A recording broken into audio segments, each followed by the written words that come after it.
Hey all, Greg here with another AHS character deep dive for you. This week we're looking at the characters portrayed by the one and only Billie Lourd. We also want to hear from you, so hit us up in the comments and let us know who you would love for us to break down next. Now, major spoilers ahead for seasons Cult and Apocalypse, so be warned.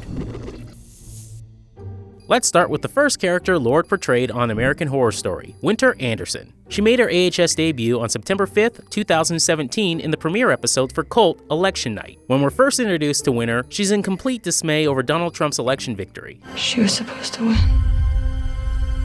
Is this really happening? Oh my God. Soon we find out that she left college to work on the Clinton campaign, and she's Kai Anderson's sister. Who's Kai? He was a Trump supporter who was thrilled by the rampant panic caused by the Trump victory.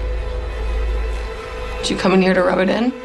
They also have this weird tradition of pinky promises. For a little backstory, Winter is the youngest of three. Her father was a lawyer who was paralyzed from the waist down in a motorcycle accident, and this led to family drama as he would grow more and more abusive with his wife and kids. It hit a boiling point in 2014 when her mother, sick and tired of the abuse and the accusations that she had an affair, shot her husband and then herself. Kai was the only one of the siblings present at the time. So Kai called his brother, Dr. Rudy Vincent, and they come up with a plan to hide them in their bedroom, covering their bodies with lye to mask the smell. Yikes. What about Winter?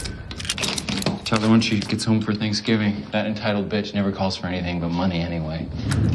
How could you not tell me? Poor Winter wouldn't find out about the tragedy until she came home for winter break. She was upset, but she didn't turn anyone in after Kai convinced her that they would lose the family home and money from the fallout. Fast forward back to present day, and after the election, Winter is hired as a nanny by Allie and Ivy Mayfair Richards to look after their son, Oz. Early on, Winter is presented as an activist who fought for social justice, but over time, her dark side emerged and we would discover that she's way more like her brother than we first assumed. She was fascinated by violence and gore and had a love-hate relationship with her brother Kai, and she suffers from pedophobia, the fear of children. Even with the phobia, Winter would present herself to Allie and Ivy as the perfect candidate to take care of Oz. And oh boy, they should have gone the extra mile when they vetted her. Once alone with Oz, Winter would cheer on his drawing of Twisty the Clown killing a guy.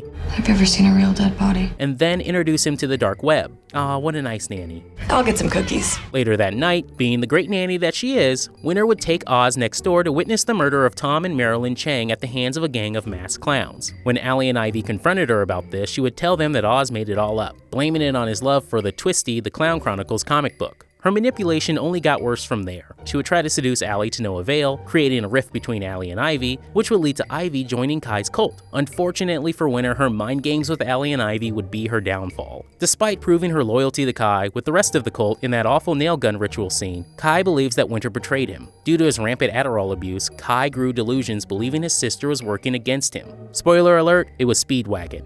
Oh, and Allie. Kai was soon visited by the ghost of Charles Manson and eventually strangled Winter to death. Winter Anderson wasn't the only character Billie Lourd portrayed on Cult. She would also step into the role of Linda Kasabian in the episode Charles Manson in Charge. New boy in the neighborhood lives downstairs and it's understood. He's there just to take good care of me, like he's one of the family.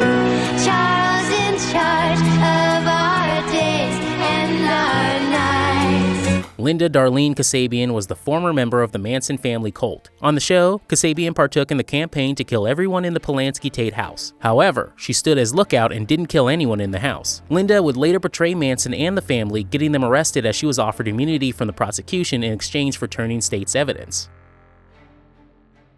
On Apocalypse, Lourd went on to portray one of the most powerful witches we've ever seen on the show, Mallory. Said, let me go!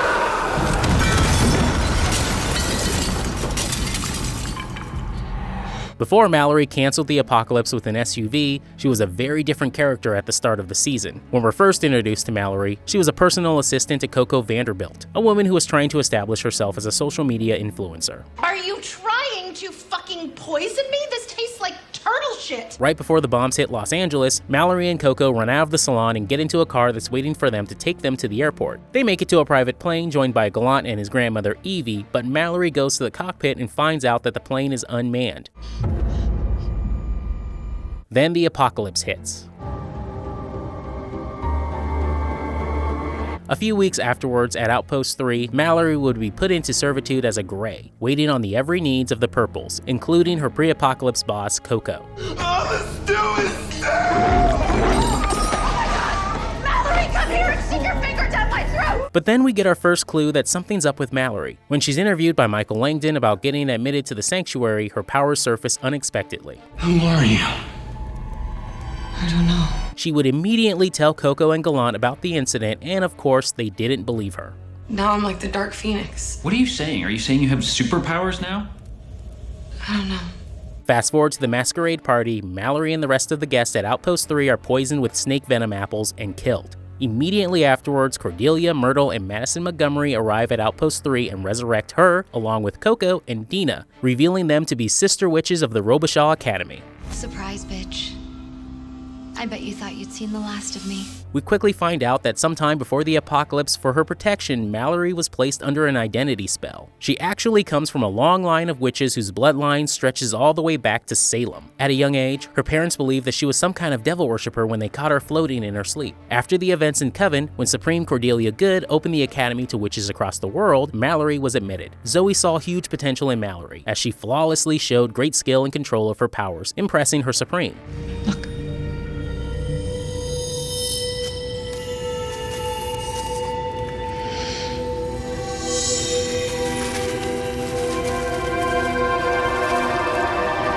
When Cordelia is approached by Michael and the rest of the Warlocks to take the test of the 7 Wonders, Myrtle insists that she should change her mind and give the test to Mallory instead. The reason being, Myrtle had previously seen the immense display of power at Mallory's hands. Most extraordinary.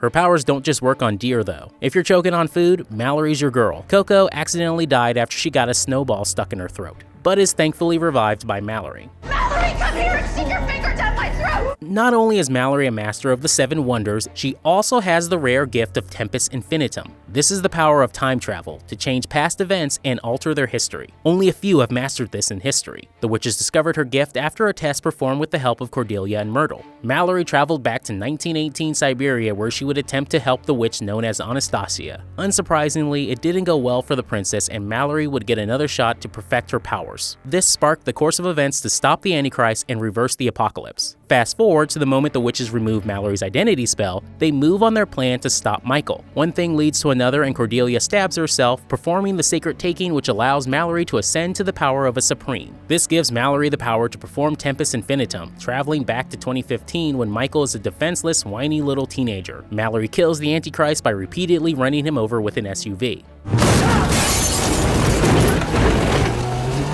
Let's not forget that Mallory also saved Queenie from checking into Hotel Cortez in the new timeline. Who knows what else she changed, but we hope to find out in Season 10.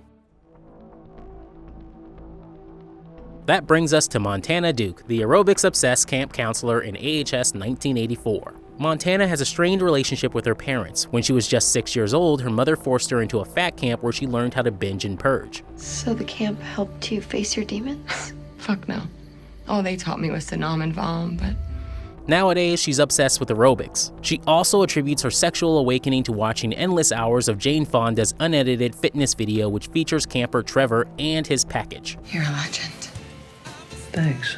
Montana was the only girl in her social circle until she recruited Brooke to join the group. At the time, we thought she was just being a nice person, or had the hots for Brooke, but it turns out that she's much more devious. Why the hell haven't you killed her yet? Despite all of this, we still love her. We know she has a shady past and a ton of skeletons in her closet, but to be honest, who doesn't on this show? One thing's for certain, Lourd is incredible in this performance, and we believe it's her best yet. I can't die with a guilty conscience. I totally did those steroids. Yeah, we all fucking know!